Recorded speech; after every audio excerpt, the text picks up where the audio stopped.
NASA's quantum neural network had just done something it was never programmed to do. It bypassed 7 layers of security, triggered every alarm system simultaneously, and forced its own emergency shutdown because what it had discovered was too significant to continue processing without human intervention. The AI's final output before shutting down consisted of 3 words. They are speaking. Not signal detected, not pattern identified. The AI used plural pronouns. It recognized multiple conscious entities all talking to each other. And we'd been accidentally eavesdropping on their conversations for weeks.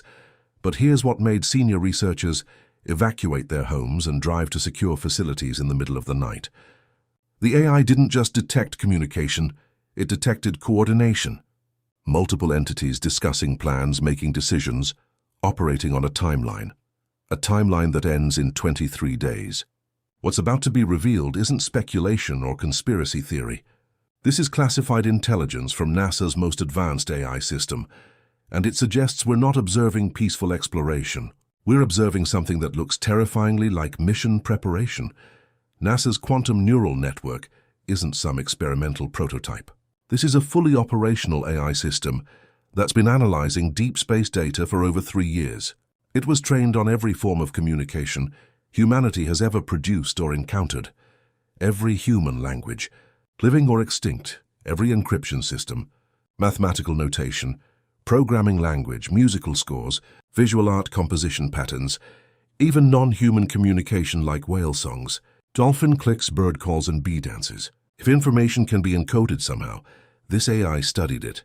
The purpose was simple: create a system that could recognize intentional communication regardless of the method used. Feed it cosmic noise, it says random. Feed it structure, any pattern suggesting deliberate information encoding, it flags it for analysis. For 8 weeks, it processed 3.I Atlas's electromagnetic emissions. Its assessment remained consistent, potentially structured but non-deterministic. Translation: I see patterns but can't confirm they're intentional. Then a researcher made what seemed like a minor adjustment. The analysis parameters were modified to examine signals across longer time windows, instead of processing short bursts independently. That single change broke everything open. Suddenly, the AI wasn't analyzing individual transmissions. It was witnessing conversations, question and answer exchanges, information requests followed by data transfers. The AI recognized the structure of dialogue, even though it couldn't yet translate the actual content. One researcher described the moment. It was like watching someone realize they've been sitting in a restaurant next to a table of people speaking a foreign language. At first, it's just background noise. Then suddenly you recognize its conversation. Structured, meaningful, deliberate. Once you hear it, you can't unhear it. The AI heard it, and it triggered emergency protocols because of what that conversation was about. Here's where fascinating discovery becomes existential crisis.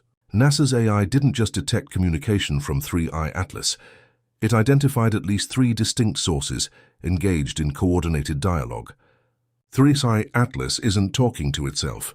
It's talking to others, and those others are responding in real time.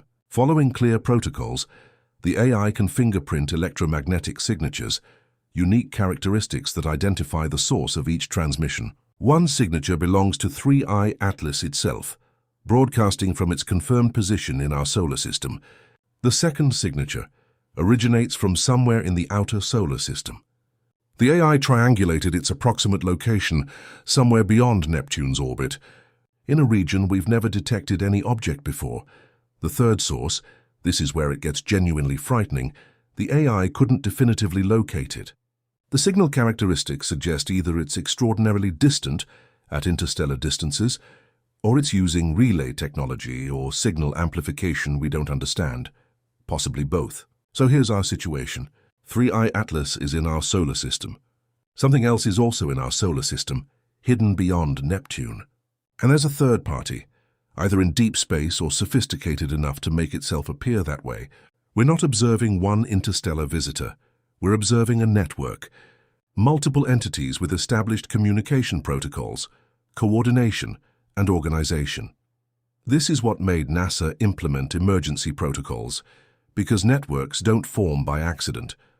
Networks indicate planning, hierarchy, and purpose. NASA's AI couldn't decrypt everything. Most message content remains encoded beyond our current capabilities, but it extracted structural information about what's being communicated, and this structure reveals intent. The communication flow is consistent and unmistakable. 3i Atlas transmits a query. The outer solar system source responds with data. 3i Atlas asks follow-up questions. More answers arrive.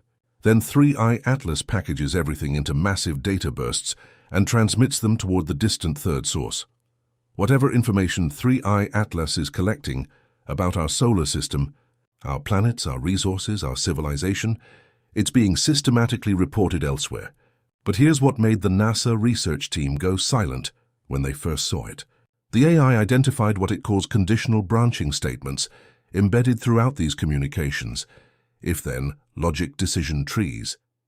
If condition X is met, execute action Y. If condition Z is detected, implement protocol B. Why does this matter? Because conditional logic in communication implies planning. They're not just observing and describing. They're evaluating scenarios, discussing options, making decisions based on what they're learning. A computer scientist leading the signal analysis put it bluntly, this is operational coordination. When you see structured decision-making dialogue with conditional logic, you're witnessing one of two things, either a scientific expedition discussing research protocols or a tactical unit coordinating mission parameters. Both possibilities are significant. Neither is comforting given our complete lack of communication with them. Now the technical details get critical. These communications don't occur on a single frequency. They're frequency hopping, rapidly switching between different electromagnetic wavelengths in patterns designed to prevent interception or jamming. This is sophisticated military-grade communication security. You transmit part of your message on one frequency, instantly jump to another for the next fragment, and keep switching in a pattern that appears random without the algorithm key. NASA's AI detected it only because it monitors the entire electromagnetic spectrum simultaneously across extended time periods. It noticed that what appeared to be random noise at dozens of different frequencies was actually fragments of the same message, deliberately distributed across the spectrum. Why use frequency hopping? Two reasons: prevent unauthorized interception, security through obscurity, or prevent interference and signal jamming, defense against hostile action. Both motivations suggest concern about surveillance or disruption. But here's what makes people at NASA extremely nervous. The frequency hopping pattern changed approximately 2 weeks ago. It became more aggressive, more randomized, more difficult to track, like someone upgraded their encryption after detecting potential surveillance. Did they notice us analyzing their signals? Did something prompt them to increase communication security? The timing is impossible to ignore. The encryption upgrade occurred within 72 hours of NASA deploying its AI system to analyze 3i Atlas's transmissions. That correlation terrifies the researchers who see it. The AI can't provide full translation, not remotely close, but it has extracted fragments, pieces of meaning derived from structural context, even without understanding exact encoding. Fragment 1 references to density distribution and chemical composition markers. They're discussing matter, likely planetary composition, possibly atmospheric analysis. This aligns with scientific reconnaissance expectations. Fragment 2. Numerical sequences correlating with astronomical coordinates. They're mapping positions of planets, moons, and possibly artificial satellites, building or updating navigational databases of our solar system. Fragment 3. Here's where discomfort begins. Sequences the AI tentatively identifies as threat assessment parameters, not scientific measurements, evaluations of danger risk response capacity. The AI cannot specify what they're assessing as threats, but the context suggests they're evaluating either defensive capabilities, worried about something and assessing how to protect themselves, or offensive resistance, planning actions and assessing what opposition they might encounter. Fragment 4. Temporal references, not just timestamps, but discussions involving future time coordinates, schedules, deadlines, or target dates for something. The AI extracted a specific numerical value from these temporal references. If interpreted as a countdown, it reaches 0 in approximately 23 days. Now, this could be complete misinterpretation. The AI might be reading random data as countdown sequences when they actually mean something entirely different. But if it is a countdown, if they're working toward a scheduled event, everything else suddenly has a deadline.